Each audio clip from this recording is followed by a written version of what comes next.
along. Credit them, they played very, very well. I thought we evened ourselves out on defense after the first quarter. And I thought as the game wore on in the second period and third period, we found a way to discombobulate offensively up front, and weren't able to get anything going in the throw game. That's what I got.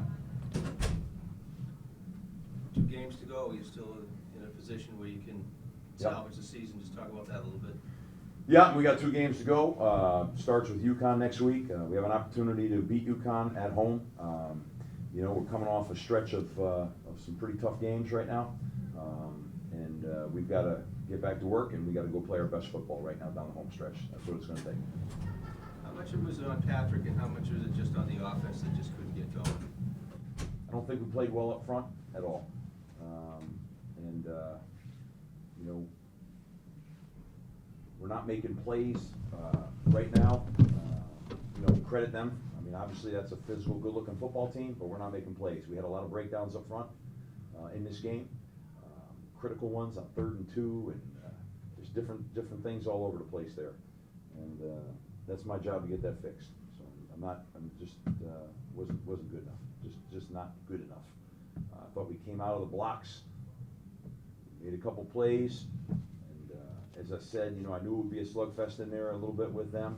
They're quite good on defense. They're stout, but we went into a little bit of a nosedive there on that -yard sweep play on our 40, and that parlayed into that 3rd and 2 with the backer run through, which was ridiculous, which then parlayed into you know, a series of an offside penalty, a sack, and some nonsense on 3rd down, and never really spun back out of that again. Just never spun back out of that.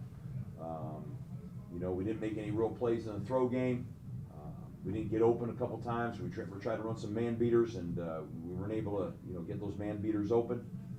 And that was the tale of that. You know, you got to be able to come out. We thought in the second half, come out 1 play at a time, 1 series at a time. But you know, we just really didn't get anything done whatsoever. So I don't know what opportunity Patrick Tolles had or didn't have there. You know, these are the things that I have to take a look at on the plane, on the film, and get to it and see exactly where the issues were.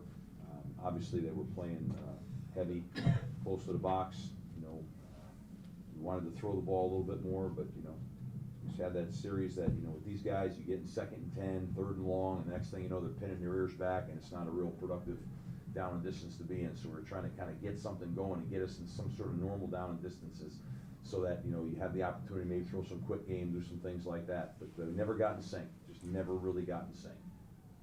Coach, there was FSU's quarterback DeAndre Francois was able to really beat you guys to the sideline there in those quarterback speeches in the first half. Yep, we got to set the edge better. Is that something you guys prepared for? Yep. Well, we had good calls. We didn't set the edge well enough.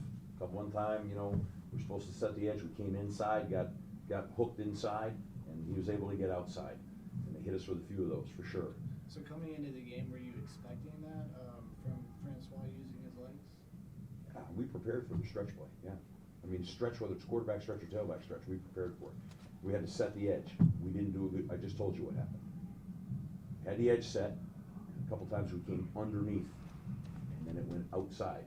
And we also had a sight corner that had to come in a couple times, and we didn't get that done. That's what happened on that play. So this is I mean, you talked about the lopsided losses and sort of the effects earlier in the week. Yeah. I think this is the 4th time you guys lost by 3rd. Yeah. Is there any takeaway at all from that? Now, Yeah. And what do you kind of make of? We got to move the ball on offense. Can't put the defense on the field that long. That's my takeaway. Early on, we gave up some scores, a couple quick scores up there early in the first quarter. I thought we were poor in the coverage. Then I thought we kind of rallied that back up and started making some plays in the coverage. And then we got a few sacks, and we got some pressure, and you know, I thought we steadied ourselves back up, but we weren't moving the ball. You know, and what happens is you're not moving the ball, the defense on the field too long, and you're playing a talented outfit right there. When you do that, things are going to happen like that. You're going to start giving up some plays because they're getting fatigued, and that's the story of that right there. You guys still have a very real shot at reaching the bowl game, but We've got to play better than we did. Right.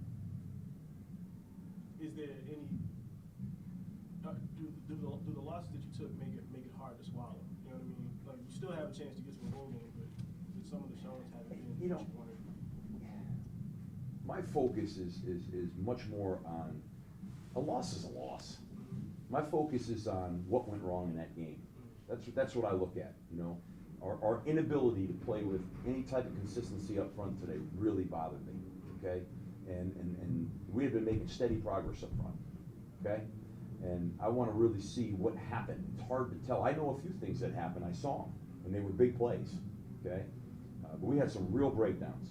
You know, we got caught one time with the tight end locked out on defensive end and a third down call, and that wasn't supposed to be the case.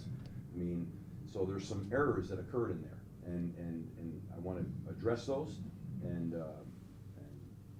that's what I'm concerned about with, you know. Listen, there's no doubt about who we played, the talent level. I told them, you know, it's a very, very talented football team. And what happens is, you know, we attract people's best games, their best shots, because, you know, people respect the fact that our team's going to play hard, okay?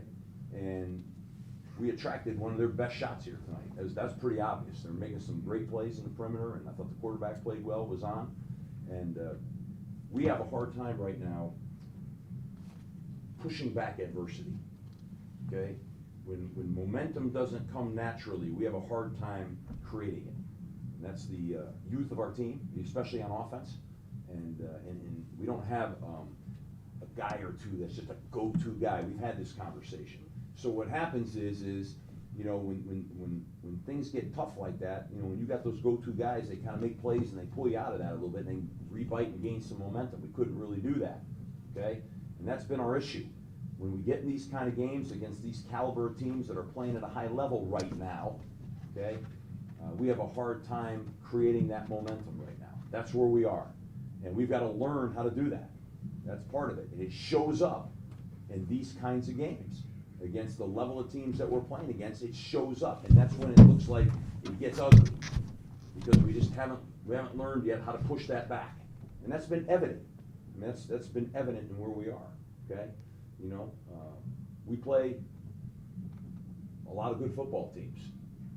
And they play defense, the ones we play, okay? It'll make us better in the long haul, but right now it's very, very frustrating. And obviously, as you mentioned, the thing that we have to do is be able to learn from these games, and we have to be able to push forward and not let that affect us in matchup play, okay? And come down the home stretch right now, we've got to find momentum. You'd like to have a little bit better opportunity to have some momentum, you know, and we've got to be able to find that. We're not there right now. What you really saw was, where were we going with that ball on offense when it was really hard? Where were we going? Who was going to make it? Where were we going? Okay, it's evident, you know, and it's got to be from everybody, and it starts for us. It starts up front. We've got to be able to move them, to create some seams, to be able to keep on schedule and down and distances.